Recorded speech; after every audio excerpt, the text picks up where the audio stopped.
Pessoal, massa! Bem-vindos ao canal Viagens de Clio. Eu sou o professor Pedro Ivo, especialista na prova de Ciências Humanas do Enem e de História de diferentes vestibulares. Hoje nós vamos discutir a Guerra do Paraguai. E, meus amigos, existem muitas interpretações sobre esse conflito.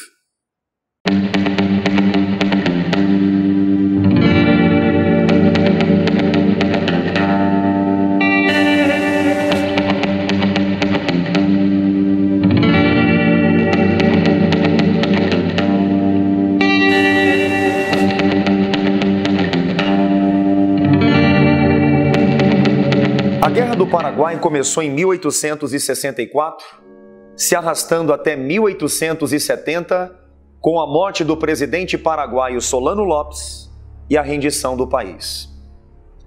O Brasil exercia uma hegemonia no sul da América e promoveu intervenções militares em países vizinhos para assegurar interesses de Estado.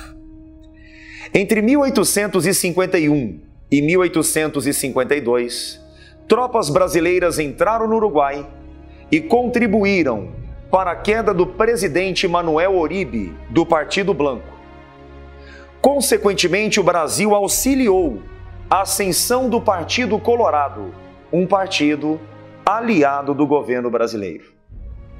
No mesmo contexto, o Brasil interveio na Argentina, participando ativamente da deposição do presidente argentino Juan Manuel Rosas, defensor da formação de um forte Estado nas fronteiras brasileiras.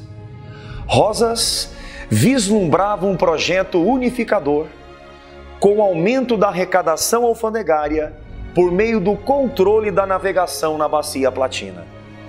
Em 1864, uma nova interferência brasileira no Uruguai aumentou a tensão no sul do continente. Soldados brasileiros intervieram no Uruguai, contribuindo para a queda dos blancos e a ascensão dos colorados. A questão é que essa ação brasileira levou o presidente do Paraguai, Solano Lopes, aliado dos blancos, a romper diplomaticamente com o Brasil. A relação entre os dois países estava seriamente abalada. Solano Lopes idealizava uma expansão paraguaia. Um dos seus projetos era dar ao Paraguai contato direto com o Atlântico.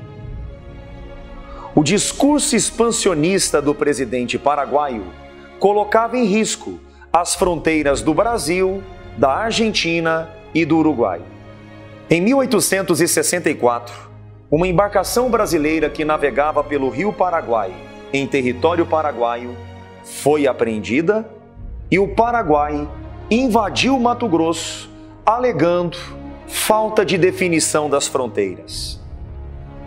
Começava o conflito. A Guerra do Paraguai deve-se a uma questão de livre navegação, fronteira, hegemonia e rivalidades locais. Divergências no sul da América desencadearam a Guerra do Paraguai. O historiador Francisco Doratioto, em 2002, lançou a obra Maldita Guerra. O livro contesta veementemente a versão de que a Guerra do Paraguai teria sido produto do imperialismo inglês. Doratioto viveu 3 anos no Paraguai e realizou uma profunda pesquisa. Segundo ele, o Paraguai era um país pobre, predominantemente rural, que começava a se industrializar. A família Lopes se comportava como dona do país. Tratava a presidência da República como um cargo vitalício e hereditário. O crescimento industrial paraguaio não era autônomo. Os projetos de engenharia se amparavam em recursos e tecnologia inglesa. E a Inglaterra tentou evitar o conflito. Mesmo no Paraguai após o conflito, não se questionava o fato de Solano Lopes ser um ditador e o responsável por todas as desgraças do país.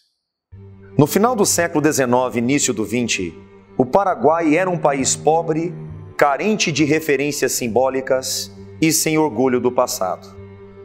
Todavia, uma nova geração paraguaia buscou construir um pensamento capaz de eliminar o sentimento de inferioridade e de devolver a autoestima nacional. A necessidade de se fabricar heróis permitiu o renascimento de Solano Lopes. Uma nova geração de historiadores passou a revisar a primeira versão do conflito e, durante o processo, exaltou Solano Lopes, tratando-o como vítima de uma conspiração internacional liderada pela Inglaterra. No Brasil, essa versão ganhou eco na obra Genocídio Americano de José Chavenato. Para esse historiador brasileiro, a Inglaterra, sentindo-se ameaçada pelo crescimento paraguaio, teria armado Brasil e Argentina para a destruição da mais gloriosa república da América Latina. O leitor desavisado, que aprendeu por essa cartilha, pode ter concluído que os latino-americanos deixaram de ser protagonistas da própria história. O livro Genocídio Americano foi publicado em 1979, durante o regime militar brasileiro. Colocar um viés marxista nos trabalhos acadêmicos era uma forma de resistência. A teoria de Chavenato perdeu definitivamente espaço, pelas incoerências, pela falta de rigor documental e por ser muito ideológica. Inegavelmente que, diante de toda essa apreciação, podemos constatar que o passado pode ser reinterpretado de forma a legitimar ou deslegitimar posições políticas do presente. Aí, galera, mais um conhecimento que poderá ajudá-lo demais numa prova. Divulgue o canal Viagens de Clio. Vamos expandir Viagens de Clio. Se você gostou da aula, deixe o seu like, um comentário, as suas dúvidas. Eu terei enorme prazer em responder. Curta nossa página no Facebook e não deixe de me seguir no Instagram, @PedroIvoHistória. Até a próxima aula!